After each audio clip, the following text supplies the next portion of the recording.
যে আল্লাহ পাক আমাদেরকে আল্লাহর রহমত দ্বারা তোমার পবিত্র করে আশার বসা এবং জুমার সালাত আদায় করার তৌফিক দান করেছেন।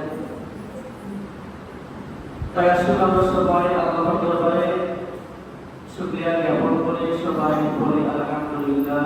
আলহামদুলিল্লাহ।